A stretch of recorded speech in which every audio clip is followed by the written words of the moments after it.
আপনারা দেখছেন হলদিবাড়ি টাইমস। বাংলাদেশ সীমান্তে চলছে কাঁটাতারের বেড়া দেওয়ার কাজ, আর সেই কাজের জন্য গ্রামীণ এলাকার পথ দিয়ে চলছে ভারী ভারী ডাম্পার। এতেই বেহাল দশা প্রাচীন ইমিগ্রেশন রোডের।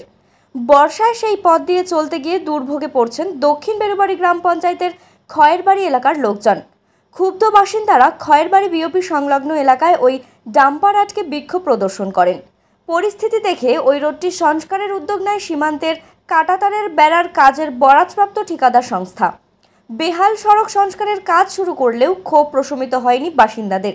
তাদের দাবি, দায়সারাভাবে পথটি সংস্কারের কাজ করা হচ্ছে, এতে আরও দুর্ভোগ বৃদ্ধি পাবে বলে আশঙ্কা তাদের। বিএসএফ সূত্রে খবর, বর্তমানে পুরাতন কাঁটাতারের বেড়ার জায়গায় নতুন স্মার্ট ফেন্সিং দেওয়ার কাজ শুরু করা হয়েছে। দক্ষিণ বেরুবাড়ি গ্রাম পঞ্চায়েতের এলাকার প্রায় 21 কিলোমিটার সীমান্তের জন্য এই কাজ চলছে।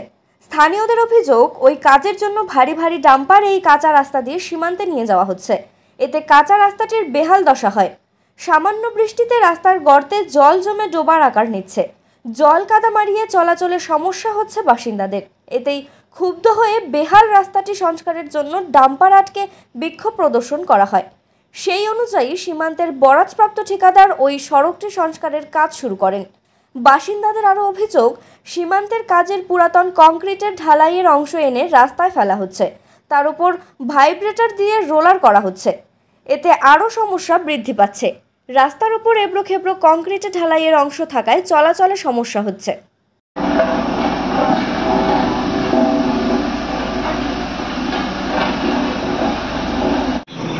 গাড়ি